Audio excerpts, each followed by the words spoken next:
Hello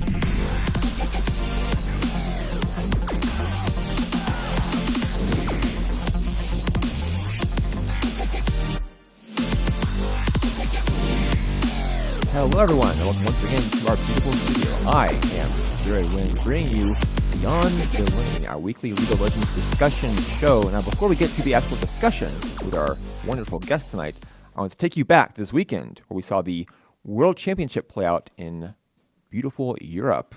SK Telecom T1 facing down KOO Tigers for the biggest trophy in League of Legends. Take a look at this. 5 men took home the league crown this weekend, but did we see a repeat champ or a brand new world number one? I'm Ian Barker, and this is the leaderboard.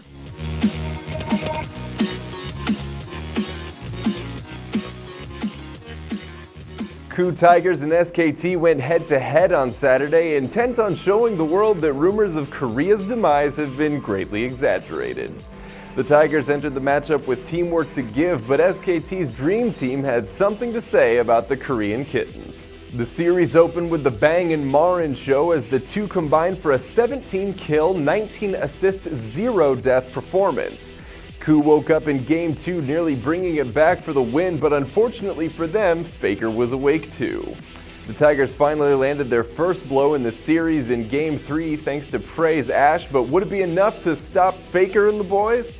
Unfortunately for KOO fans, it would not. Game 4 was the Faker show on his trademark rise, going 9-0-4 and ending KOO's championship hopes in a speedy 32 minutes. SKT became the first team in League of Legends history to repeat as world champions. Well then, I am still Wynne, and this is still Beyond the Lane, here presented by the Daily Dot. I'm still going to talk to Daniel Vorborg. Daniel, did I get your name mostly right there? The last name? Did I get it? Yeah. Vorborg? Yeah. Okay, good. Yeah. Daniel is, as I mentioned, the manager, or general manager. What's your official title? The official title is general manager. General manager of Follow Esports, the League of Legends team, going into the big leagues next split, in the spring split. Going to contend in the European LCS. Looking forward to it? Yeah, very much so. I'm really excited. Yeah, I can tell. Let's get into it to actually talk about your background personally in League of Legends. Sure. What is your background, your history in League of Legends that got you this opportunity? In League of Legends, the most notable team I've worked with was Gamers 2. In the spring split of this season, I created the team that ended up signing with Gamers 2. With Smitty J, Gilius, Ika, Jeebus, and Hiva, and I lived with the team in the house in Madrid and sort of got my feet wet. Then I've had a break for 6 months doing other stuff outside of League of Legends, and now I'm back.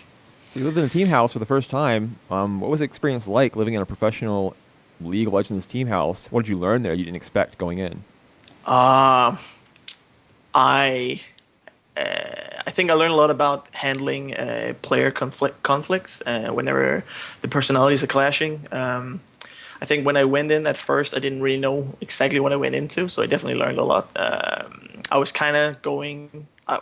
At first, I was also alone in the house, so I was kind of going...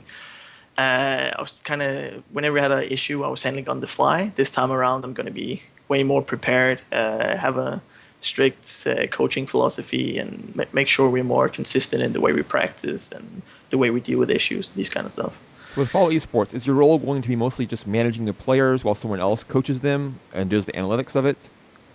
I'm going to be involved in both parts. Okay. My main job is to handle logistics and all these kind of typical manager tasks, but I'm also going to be active in the coaching of the team. How did you get the opportunity to manage Follow Esports? How did this come about? Originally, it was the old coach Ram Brokenshot who recommended me to the players, and I got in contact with Sencooks at first, which directed me to the owner of Follow Esports, Marty. At first I was actually denied to speak with Marty because he wanted to settle on a head coach at first, but I didn't take no for an answer, so I asked for email to send my cover letter and resume, and he ended up being impressed, so we ended up talking for some hours on Skype, and yeah, then I got the opportunity. I think some people assume, because of the esports scene and the development of it, that getting these jobs is often a much more informal process. You just kind of know somebody who knows somebody, and you get a position like this. But you talk about sending a cover letter, a resume. Is that the standard now? That nowadays you have to send like all the official stuff and have the interview process? I think, especially if you want to go directly onto an LCS team, I think that is the way it's people are going about it now. If you're going to the challenger scene, I think it's often someone that knows someone, and then of course if you qualify with that team, oftentimes you'll be offered to stay with that team. So. Right, makes sense. Now let's talk about Follow Esports and their purchase, of course, of Dignitas EU. Sure. Just talk about the purchase itself. Follow Esports becoming a bit of a force now in the esports landscape, buying multiple teams across multiple channels and multiple games. What can you tell us about the purchase of Dignitas EU and what Follow Esports' intentions are in this space? Okay. The intention of Follow Esports is I've been talking a lot with the owner, and their ambitions is in the long run to be one of the big organizations within esports. Like they want to. Or actually, when I'm talking to Marty, which is the owner, as first he's like, he told me that he don't want to be another Cloud9 or another TSM. He wants to be better than them. He wants to take it to the level of traditional sports. This is, of course, in the long run. We don't expect to reach this level in the next 6 months or anything like that, but it's something we aim for maybe a few years down the road. Yeah, because Cloud9 and TSM do pretty well. It's not a bad place to be where they are. They do. But yeah, we kind of want to be one of the front runners as esports is taken to the next level. Even though like there are a lot of great organizations in esports right now, but we're still not at the level of some of the big traditional sports. Right. Well, it's a big dream, a big goal. What's the roadmap? Because I think a lot of teams would like to do that in theory, at least. So how do you actually put that into practice? Yeah, I mean, I'm of course mostly going to be involved with the LCS team, with the League of Legends side of things, but general it's just investing a lot in the support staff, investing a lot in behind the scenes kind of stuff, evolving coaching staff. A lot of teams are now going into like working with a regular head coach, with sports psychologist, all these kind of things. Just keep evolving, keep looking at traditional sports, learn as much as we can. Just professionalize the whole coaching aspect. I think is a big part of it. And yeah, for us, League of Legends specifically, we're gonna. Our initial goals going into the LCS is going to be making players for our first split and then go from there. You talk about going to the LCS. Let's talk about the League of Legends team now. That's what you're managing. Oh. The team is currently, I believe, all Danish. Yeah. You're still looking for a jungler officially to sign one? Is that the case? Yeah, we are. Are you trying to keep up that Danish synergy? Is there a point to that, or is it just kind of coincidence? I mean, we definitely have a lot of thoughts about that. It's fine if we can keep a full Danish roster, but it's not something that we require at all. All of the players are fluent in English. We're not necessarily going to be able to field a Danish coach, so the players will need to be able to speak English both in-game, scrims we'll need, because the coach needs to work with them on the communication. Right. In discussion post-game, they need to speak English, so we're not concerned about having to keep a Danish roster. There are definitely perks with keeping a Danish roster. They share the same culture, like work culture as well. So there are definitely pluses, but it's not required at all. So the communication won't be a big issue if you do get a player from outside of Denmark for the jungler spot? No, it shouldn't. Okay. Now, you mentioned wanting to go into the LCS and get a playoff spot. As the team currently sits, of course, you don't have the jungler yet. You don't have a head coach. But where do you feel like you fit into the European LCS right now? Are you a top 6 team, a top 5 team? I think the European LCS, as we saw the split, were extremely close. There are a lot of teams that showed a lot of inconsistency. We have teams like Gambit that ended up in the relegation matches, but at some points they showed they could be a real top team.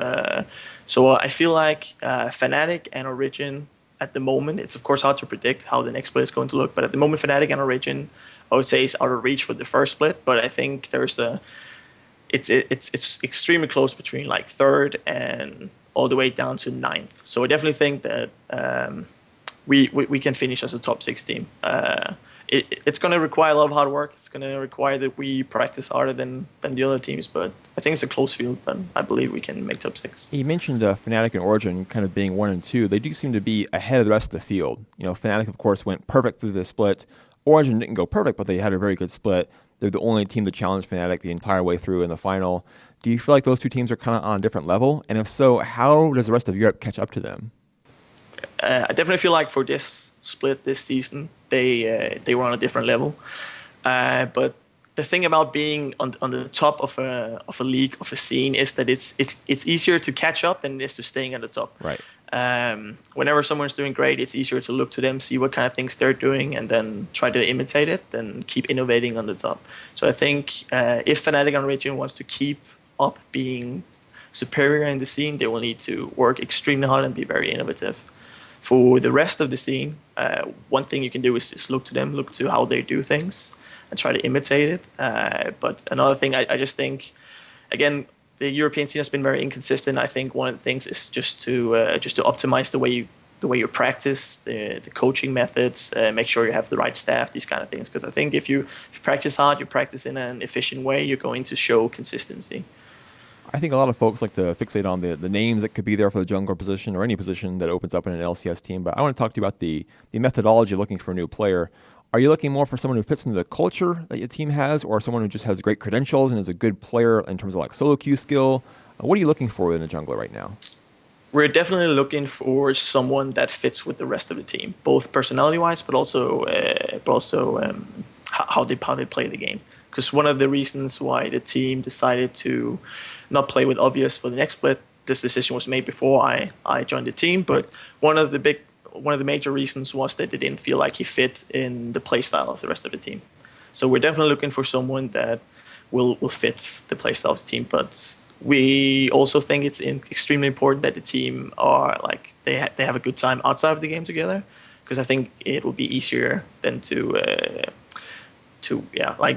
it makes it easier for the players to listen to each other and have a good relationship in the game as well. Do you feel like the current roster, the 4 players you do have, they're all set pretty familiar together? They have a good rapport, a good relationship, and you can manage that well? Yeah.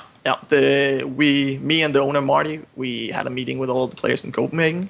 We went to an amusement park, we had lunch, etc. And as soon as you spend like 15 minutes with the guys, it's very clear that they're good friends. They like to joke around with each other, and they're definitely comfortable with each other. I know this is a hard question to ask, and it's kind of, looking ahead, it's difficult to say, but, if you have a player who slumps, and players often do, when you have a close team like this, how do you handle the demands from fans and such who want you to make an upgrade when the team wants to stick together? How do you handle that balance there? This is, of course, something we already took this discussion with the team when we met them the first time around. And they were very open to this idea. They knew that this is a job now. They're taking it to the next level, and they already they're good friends with the Obvious as well, the former jungler, and they ended up making that cut because they thought that was the best for the team going forward competitively. So they know, even though they're friends, they know that this is not just a hobby or something they're doing for fun. Like they all want to win, so they're willing to do whatever it takes. It makes sense to me. Now, of course, there have been some big roster moves just recently. The offseason has officially started. Didn't take long. The World's Championship ended, and immediately we had some big moves. And we've seen Doublelift go to TSM, of all things. That's already a big move. Pobot, they're leaving CLG as well. I guess your quick thoughts on the biggest move of the offseason, perhaps, already having been made with Doublelift going to CLG. And really, those two teams, the top 2 teams in North America at this point, I should say, completely revamping the rosters. Yeah. It's of course hard to judge from an outside perspective. Sure. What has been said from CLG is mostly that they didn't criticize his on-riff performance, more the synergy in the team. It was a huge shock to me. I'm actually a CLG fan, but it was a huge shock to me. I think it was a huge shock to most people. And you saw TSM jumped at the opportunity. He was only a free agent for a few hours. I think right now a lot of people are complaining about the NA talent pool, which means that the actual great NA players are worth so much now because you can only have 2 imports. And if you want to make a team that can perform at the world stage, then you of course need the best team possible. And if there's limited NA talent pool, then that means you need to secure the great ones. So I was surprised that they ended up cutting Doublelift. It was definitely surprising. I think people have to keep in mind, though, it was only last year when we saw at Worlds 2 American teams make the playoffs and none of the European teams did. It kind of goes like in cycles. Now, of course, Fnatic and Origin look great, but you never know what's going to happen next year, for example. Moving on from that, also, I wanted to mention Cloud9, actually, another team here, because this is kind of a unique situation where they're asking to have either a jungler or a support so they can maintain a shot caller. As a manager, do you think there's that much importance in a shot caller where you'd actually build the team around just having them in the lineup somewhere? I think there definitely is. Also with a role like support, which is, or to me at least, I think jungling, the jungle position and the support position are the best positions to have your shot caller, because they're the ones with the big overview, at least for the early parts of the game. Yeah, I mean, it's of course something you need to talk with, especially High about if he would feel comfortable moving into the support role. He already showed once that he can transition fairly well into a new role, so I definitely think it's a move, or like it's a smart move for them. Yeah, I mean, he kind of played a supportive mid anyway, so it might actually be a more natural transition than going to jungle, which he did pretty well at as it is. I want to ask you about, we saw, I think, at Worlds, the problem for the North American teams, perhaps, was they had one good strategy, one good tactic. So we saw in the first week, CLG wasn't tied for first place. Cloud9 had first place solely in their group.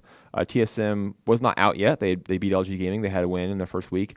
And then those teams kind of had their strategies figured out. Why is it that you think teams go into big events still with only one good strategy in their pocket? And how do you, as a manager, prevent that from happening to your team? Yeah, I think if your team is not at the top level yet, and there's been, let's say, you've been practicing and you've been inconsistent, and I think it's easier to fall back on a single strategy and get really solid at that. As soon as then maybe you start getting results in scrims, etc., and the team starts to feel more comfortable. But in the long run, it's of course not a viable strategy.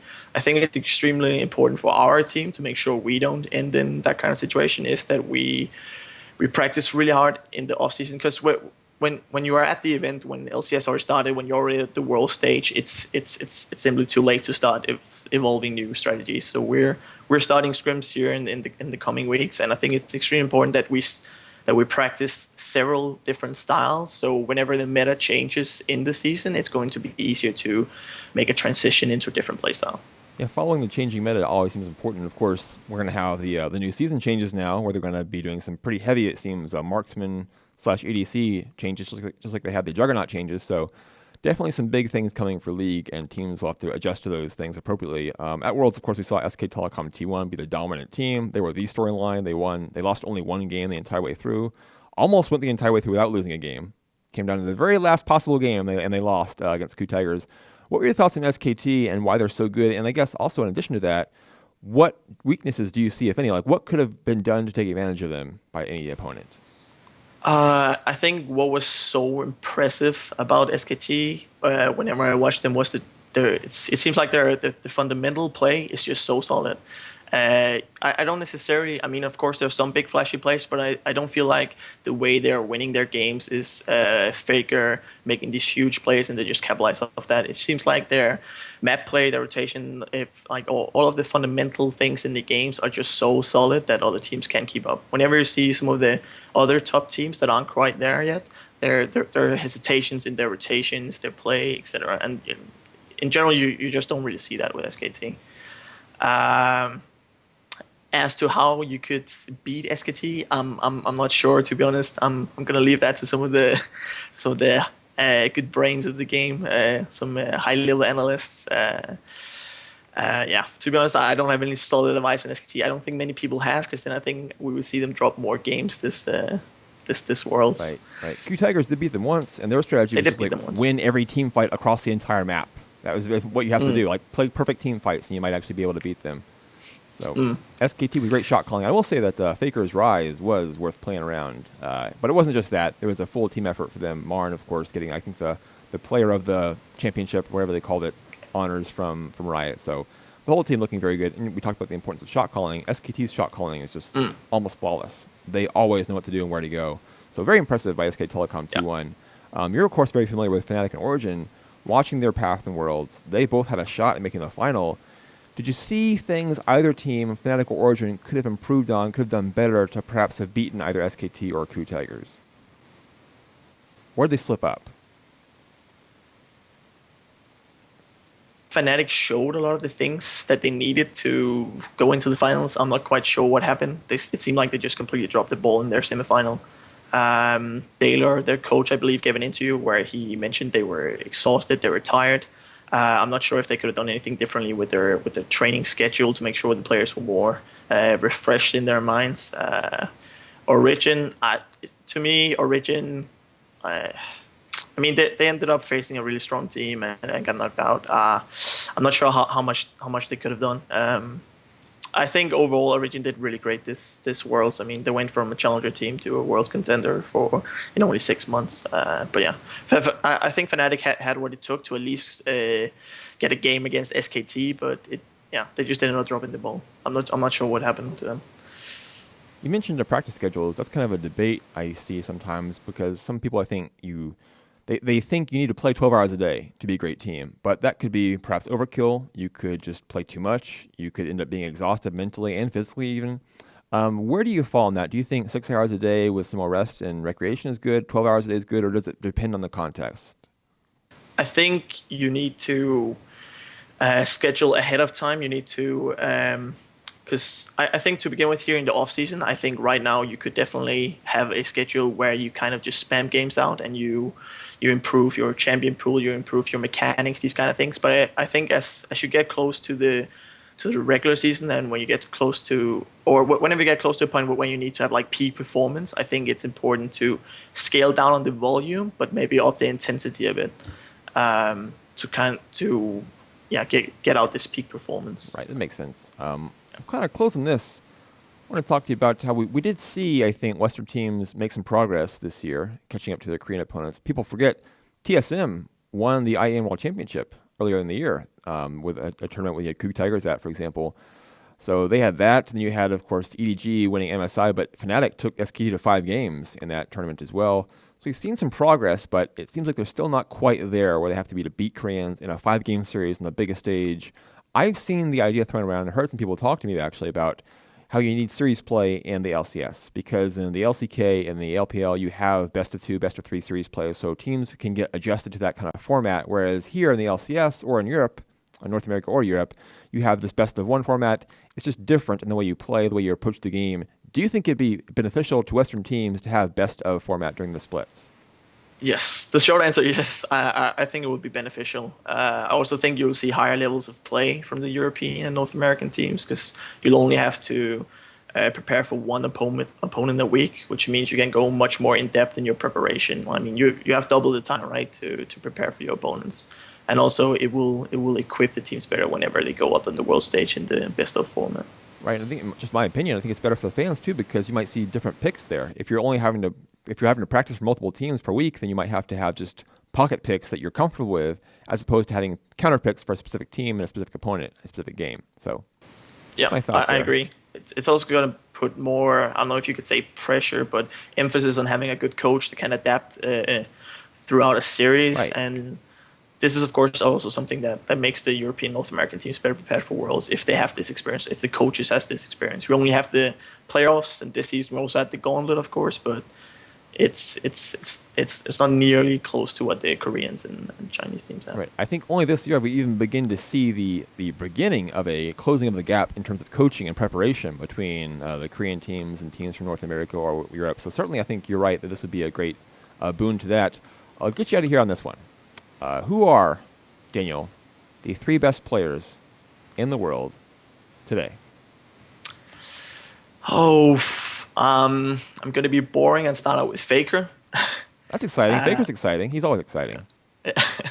I think Faker. I think his play speaks for himself. We of course have Marin as well, which got the honor award for Worlds. So I'll probably put him up there as well. Who would I take as the third one? I'm going to go ahead and pick another top lane. I'm going to pick Smep. I was very impressed with this, with the way he especially played team fights. So yeah, I would put him as the third one up there. Safe choices, but good choices. I would agree with all of them. I noticed you didn't take any of your own players, Daniel. I didn't. I think as soon as they make it onto the world stage, then maybe. But for now, I'll go with 3 Koreans. Okay, I thought you were going to take 3 of your own players. I mean, I thought you were going to do that. I would have done that if I was you. But I mean, I respect your decision to pick some Korean players. I respect that too. All right, Daniel, thanks for joining us, man. I appreciate having you on the show. Bro, thanks for having me. We enjoyed having you. We did, for sure. And if you like the show, you like the interview, please press the follow button down there, somewhere around there. I highly recommend you do that. Missed part of the interview? YouTube, daily.esports. Subscribe to that channel. Great content there. Tomorrow night, the best fighting game show in the world, bar none. No competitor can compete with it. Best of 3 on this channel. Come back to watch that. And of course, like us and follow us on Facebook and Twitter, .esports. And for the best in news and analysis in all of esports, all of it, every bit of it, daily.com. Thanks for watching and good night.